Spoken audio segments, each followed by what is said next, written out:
around the league.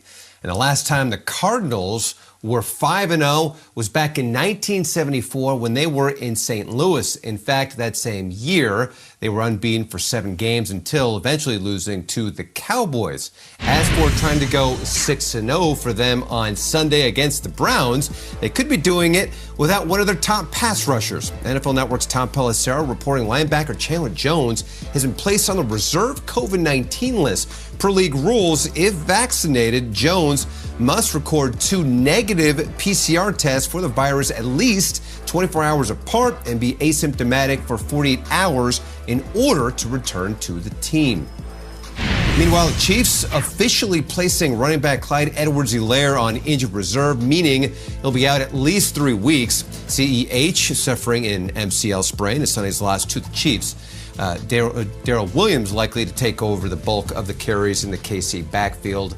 And I said the Chiefs, the loss to the Bills. Cowboys corner Trayvon Diggs leading the NFL with 6 interceptions already this season. It's the most through 5 games since Steelers corner Sam Washington did it in 1984. Diggs has a special knack of finding the ball, a skill his defensive coordinator Dan Quinn saw a lot of from Julio Jones during his time in Atlanta.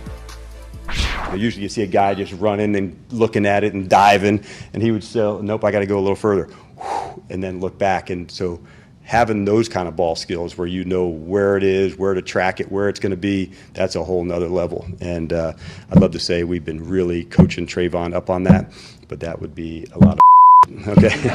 So. Love the honesty there from Dan Quinn, of course, friend of the show. Diggs will be looking to get his 7th interception against his former Alabama teammate, Mac Jones. Nice. And if this was in 1976, we'd be getting this information via the word processor. Okay. Nicely done.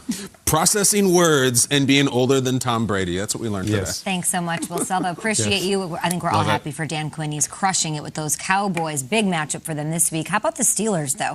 Steelers, a little confused about them. They're like the anti-2020 Steelers. Starting slow and maybe hopefully getting better. They are coming off a much-needed win against the Broncos, and they're looking to take on the Seahawks Sunday without their star wide receiver, Juju Smith-Schuster. With more from Pittsburgh, here's Aditi Kinkhabwala. Good morning, Aditi.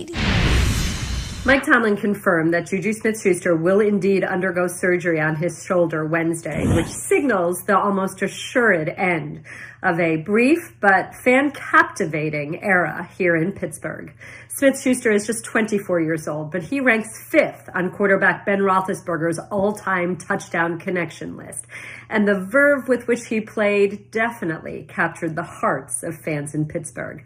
Take a listen to what Tomlin said. Sorry for Juju. I'm appreciative of him, the spirit that he brings, the effort that he brings, the quality of his play. But that's what makes football the ultimate team game. We'll be calling on a number of people to bridge the gap in the short and the long term in terms of bringing what he provides. When you're talking about losing a guy like Juju and how he functions within the framework of our offense, usually you're talking about multiple people. When Tomlin says that, he's talking about James Washington, who had a breakout year in 2019, who's been the odd man out, but who Roethlisberger has a lot of faith in. He's talking about Ray McCloud, who up until now has been the Steelers' primary return man. But regardless, these Steelers fancy themselves a power-running team, and they are most buoyed this past weekend by the effort from their offensive line. And so, ultimately, what will most foretell this Steelers offense's success will be the play of that line and the running of Najee Harris, much more so than the availability of any wide receivers. It's going to be a collective effort, as Mike Tomlin says. I could really listen to him all day. Thanks you so much, Aditi. Some good things, some positivity. She mentioned the offensive line in Week 5's win. Some are still not sure that they're fully back on track. So time for a good old temperature check, guys. What do we need to see from the Steelers in the next, I don't know, let's say 4 weeks or so to convince us that they are, in fact, back in the mix? You know, Aditi mentions Ray McCloud, who is a receiver out of Clemson. Like, he's going to have to step up. James Washington, hello. Like, this might be the year that you step up. Guys need to step up for us to know if they're going to be in the mix. And I think they've got the perfect game this weekend. It's a Sunday night game. And I can't believe I'm saying this because we go back a few months and it's like... the worst defense in the league is coming. Like, the Seahawks are a sieve right now. They're bad. Like, this is your get-right game. So for me, So weird. I would start with this and be like, okay, Here we are. We're home. It's at night, and this team is ailing on defense. Look at those rankings. The Rams, they struggled and put 3 points up in the first half and then just went up and down the field. To me, it's like, okay, look at the schedule. We have something that we can at least see ourselves doing it. We can envision it. We can make it happen. Seahawks haven't been able to stop anyone this year. It's really been a disappointing year for Seattle's defense. So Pittsburgh should capitalize. All right. We're the Steelers. Yeah. It's at home. It's on Sunday night. Go do your thing and go push around a team that's been pushed around by a lot of inferior, different offenses over the course of the season.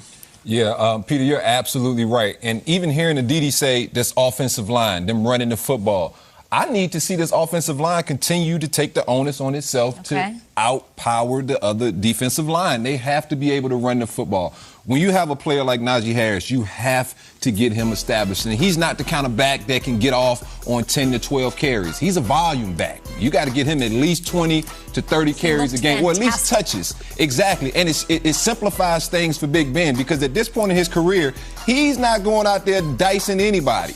But if you have that run game and it's a steady run game, Big Ben can take those shots down the field. As you saw him do against Denver, they won some of those one-on-ones. Those receivers went up, caught some footballs down the field, and it just makes things a little bit easier. But to me, I need to see them have a commitment to running the football. You talked about it, Peter. This Seattle defense is terrible. This is the team. And so if you want to run the football like you did last week, get it started early and often. Najee Harris, let's go.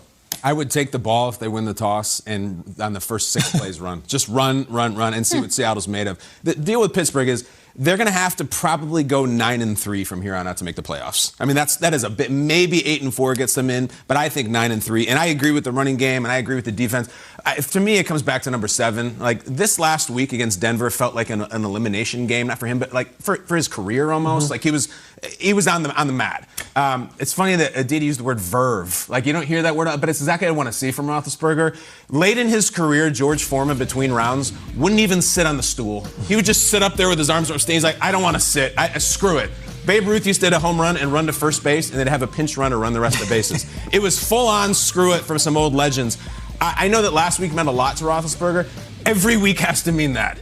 There can be zero letdown from him in his focus or his attention or anything. If there's even just a tiny bit of like, my pec hurts, I'm sore, screw it, I don't have Juju out there, they're going to get killed. I don't think they're good enough. I think every week is an elimination round for him because he is way down, and 9-3 from this point out in the AFC, Roethlisberger has to be incredible. Bush is back, their defense figuring it out, their offensive line figuring it out. Najee looks good. Do you think, Schrags, even though you're saying that McLeod or whatever is going to step, Ray McLeod, this team is only going to go as far as Big Ben takes them, true or false? Yeah, and look, you got Geno Smith coming to town. Nothing against Geno, but like, you got to beat the games against the quarterbacks that aren't at your level. There's going to be a lot of great quarterbacks in this league. I'm okay with him losing some of these games to these other shootout quarterbacks, but this one, like Seattle, But against a quality defense last week, I mean, that first touchdown throw to Deontay Johnson, right that out of the 50-yarder, gates. I was like, oh. Yeah.